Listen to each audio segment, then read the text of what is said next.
political left camp in Israel strong enough to come to power anytime soon? Is there really a left-wing agenda in Israeli politics? And why does the opposition on the left seem to be so weak? Just like everything in Israeli politics, the answer to that is quite complex. First, we have to realize that the political left in Israel is quite different than the one in other parts of the world. While in other places, issues of economy, healthcare, and welfare top the agenda, in Israel the main focus is still on security.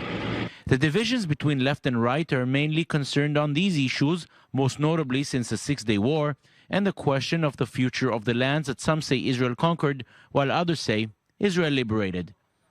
The Labour Party is traditionally the leader of the left bloc. It led the country for its first 29 years, but since 1977 has been almost entirely confined to the opposition.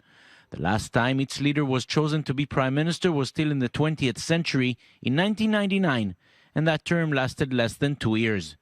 Judging by history, and also by some of the latest moves by the party, we have to ask if this is really a left-wing party. In a peace agreement, if you make peace, why should you evacuate? I think the dynamics or terminology that they are used to speaking here, in terms of you make a peace agreement, you evacuate, are not necessarily true. If you make a peace agreement, then you can find solutions that do not require evacuation. We are making peace. Gabai's statement drew fierce criticism from some of his colleagues, including from within his own party, which for the past 2.5 decades favored a two-state solution and the dismantling of most settlements, at least those who were not part of the settlement blocks, which might be annexed to Israel in a future peace deal.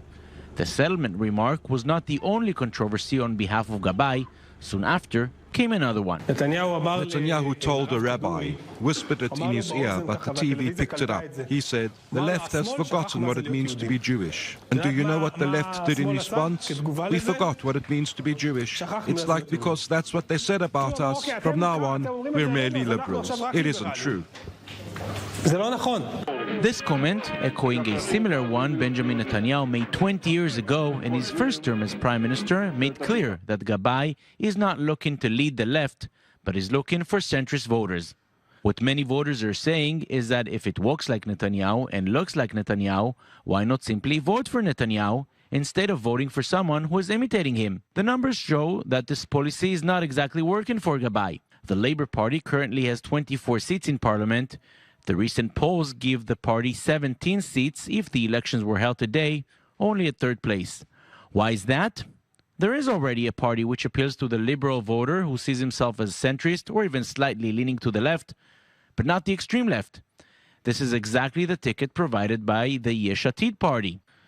Every poll shows that Yesh Atid and its leader, Yair Lapid, are the real leaders of such a centrist, moderate left bloc. So, to sum it up, we can say that a united left camp front is something we will probably not see anytime soon.